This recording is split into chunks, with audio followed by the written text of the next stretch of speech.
Halo Sobat Denok Ayu semua, terima kasih karena masih setia menunggu video-video terbaru dari Denok Ayu Novel. Jangan pernah lupa ya untuk selalu subscribe, like, and comment, agar Denok semakin semangat upload videonya. Bab 874. Lin Yu terkejut dan cemas saat mendengar dia berteriak, dan buru-buru menghentikan mobil, menatap mata Jiang Yan dengan curiga, dan bertanya dengan bingung, "Saudari Yan, apa yang kamu lihat?" "Jiarong, menurutmu apakah itu seseorang?" Jiang Yan menunjuk ke belakang mobil dengan jari-jarinya yang putih dan ramping. "Di mana? Siapa di sana?" Lin Yu melirik ke sisi jalan ke arah yang dia tunjuk, dan melihat bahwa sabuk hijau, trotoar, dan tangga di depan pintu susun atas tertutup salju tebal, dan tidak ada orang. "Sana!" Jiang Yan berteriak dengan cemas, lalu menurunkan kaca jendela dan menunjuk ke sebuah toko di pinggir jalan. Lin Yu melihat lebih dekat ke arah jarinya, hanya untuk menemukan bahwa salju di tangga depan toko perangkat keras sedikit terangkat, dan itu memang terlihat seperti sosok manusia. Pada saat ini, karena tahun baru, semua toko di pinggir jalan ditutup, tidak banyak pejalan kaki yang lewat, dan salju di tangga terlalu tebal, sehingga hampir tidak ada yang memperhatikan bahwa ada seseorang tergeletak di sana. Saat berbicara, Jiang Yan sudah melepaskan sabuk pengamannya, membuka pintu dan bergegas turun, dan berjalan cepat menuju toko perangkat keras. "Hei, Saudari Yan, hati-hati dengan mobilnya." Lin Yu buru-buru berteriak kepada Jiang Yan, lalu melepaskan sabuk pengamannya dan dengan cepat mengejar Jiang Yan. "Jiarong, dia benar-benar seorang individu, ayolah." Ketika dia bergegas ke toko perangkat keras, Jiang Yan menilai bahwa orang yang terbaring di tangga memang seseorang, dan buru-buru berteriak pada Lin Yu, dan kemudian berlari sendiri. Lin Yu buru-buru mengikuti. Sepertinya anak kecil. Jiang Yan mencapai tangga, dan saat berbicara, dia telah membersihkan salju dari sosok itu, dan menemukan bahwa itu hanya seorang anak berusia 10 tahun yang terbaring di tanah, tetapi anak itu memiliki pipi pucat dan mata tertutup, yang tampak tiba-tiba Kidong pingsan. Hati Jiang Yan tiba-tiba menegang, dan dia buru-buru mengulurkan tangan untuk mencoba leher anak itu, dan buru-buru berkata kepada Lin Yu, "Jiarong, cepat," dan marah. Lin Yu tidak berani menunda sedikit pun ketika melihat ini. Dia berlari ke arah anak itu dan menyentuh wajah dan tubuh anak itu. Ketika dia menemukan bahwa anak itu kedinginan, dia buru-buru mengulurkan tangan dan mencoba denyut nadi anak itu.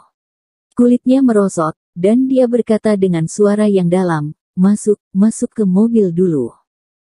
Berbicara tentang Lin Yu yang menggendong anak itu dan berlari kembali ke mobil, Jiang Yan juga bergegas kembali. Setelah masuk ke dalam mobil, Lin Yu meletakkan anak itu di belakang mobil, membuka kancing pakaian anak itu, dan melepaskan semua pakaian pada anak itu.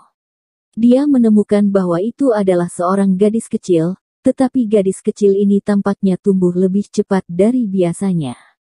Untuk beberapa, kulit Lin Yu sedikit berubah, tetapi segera kembali normal pada saat ini, sangat penting untuk menyelamatkan orang, dan dia tidak bisa mengkhawatirkan orang lain. Dia buru-buru turun dari mobil dan menggunakan mantelnya untuk mengambil tumpukan salju dari salju, membawanya kembali ke mobil, dan menuangkan semuanya ke gadis kecil itu, dan pada saat yang sama menggosokkan salju dengan keras pada gadis kecil itu. "Saudari Yan, kamu gosok kakinya, aku menggosok bagian atas tubuhnya." Lin Yu berkata dengan cemas. Jiang Yan tidak berani menunda sedikit pun, dan bekerja sama dengan Lin Yu untuk menggosok anak itu dengan sangat cepat.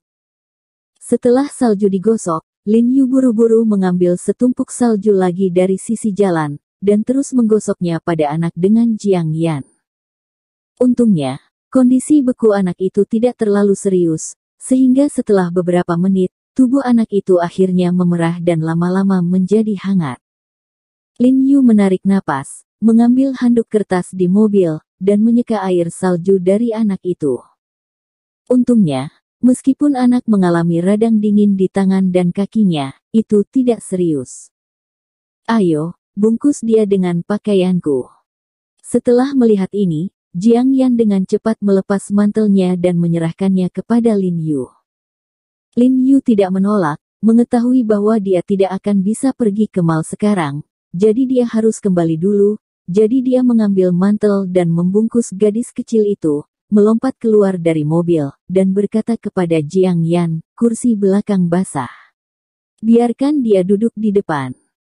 Jiang Yan setuju, dan dengan cepat duduk di kopilot, mengambil gadis kecil itu dari tangan Lin Yu. Melihat wajah merah gadis kecil di pelukannya, hati Jiang Yan tiba-tiba meluap dengan cinta keibuan, dan dengan lembut mengulurkan tangannya untuk membantu gadis kecil itu. Jauhi rambut di dahinya, berbisik lembut, anak siapa ini? Dia begitu menyedihkan hingga dia ingin tidur di jalan. Mungkin kamu tersesat dengan keluargamu. Lin Yu sudah menyalakan mobil saat ini, berbalik dan kembali ke rumah. Tidak mungkin untuk tidak menemukan jika Anda tersesat, ini adalah kota, bukan pinggiran kota. Jiang Yan mengerutkan kening dan berkata dengan sedikit keraguan bahwa jalan ini terutama menjual aksesoris seperti bahan bangunan dan semen. Meski agak terpencil, tapi juga di kota. Jika seseorang mencari anak itu, polisi pasti bisa menemukannya.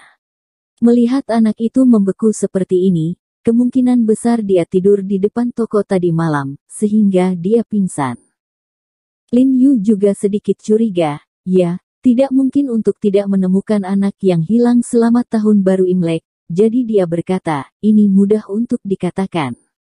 Saat dia pulang, dia bangun dan bertanya padanya. Jiang Yan mengangguk penuh semangat, mengencangkan gadis kecil di pelukannya, dan meliriknya dengan penuh kasih. Saat dia berjalan kembali, Lin Yu memanggil Li Zhensheng dan meminta Li Zhensheng untuk bergegas dari rumah sakit sekarang. Dan pada saat yang sama meminta Li Zhensheng untuk membawa pulang jarum perak dan beberapa bahan obat.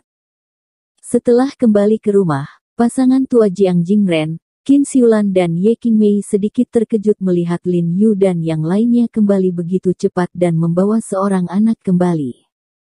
Lin Yu tidak peduli untuk menjelaskan kepada mereka, dan dia pergi ke kamar tidur dengan bayi dalam pelukannya. Jiang Yan juga berlari dengan panik, membuka selimut dan menutupi gadis kecil itu, yang tidak bisa menahan nafas lega. Jiarong, Yan, dari mana kamu mendapatkan seorang anak? Li Suqin bertanya dengan bingung. Angkat. Jiang Yan berbicara tentang apa yang terjadi sekarang, dan keluarga itu tiba-tiba merasa malu. Oh, bayi kecil siapa ini, tidur di jalan. Orang tuanya tidak akan merasa kasihan pada mereka jika mereka mengetahuinya. Aku akan memasak sup jahe untuknya. Li Suqin dan Qin Xiulan berkata dengan sedih, dan kemudian bergegas ke dapur untuk sibuk. Setelah Li Zhensheng bergegas, Lin Yu memberi gadis kecil itu akupuntur dan moksibusi untuk mencegahnya kehilangan gejala sisa. Pada saat yang sama, dia membuat ramuan dan menuangkannya ke gadis kecil itu. Wajah gadis kecil itu langsung membaik. Saudari Yan, dia baik-baik saja, dan dia akan bangun ketika dia istirahat.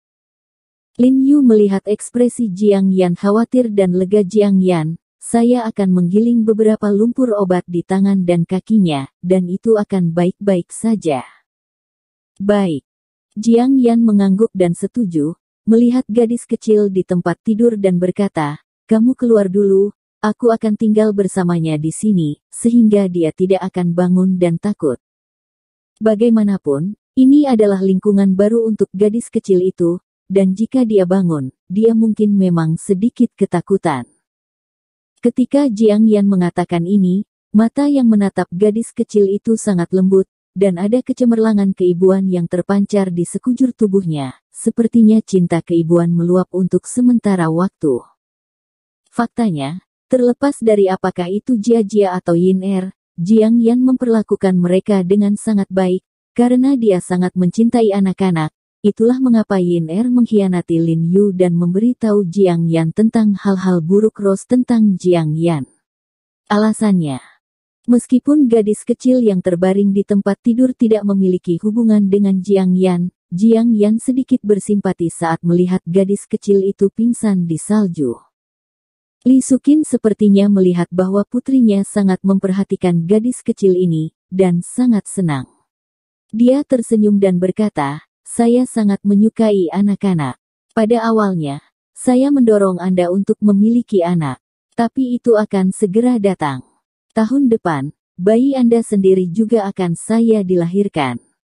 Jelas, Li Sukin berada dalam kegelapan sejak dia turun dari pesawat, mengira bahwa putrinya benar-benar hamil, tetapi, ketika dia dan Qin Xiulan bertanya tentang hal ini, Jiang Yan selalu tidak jelas, dan dia tidak menyalahkan mereka.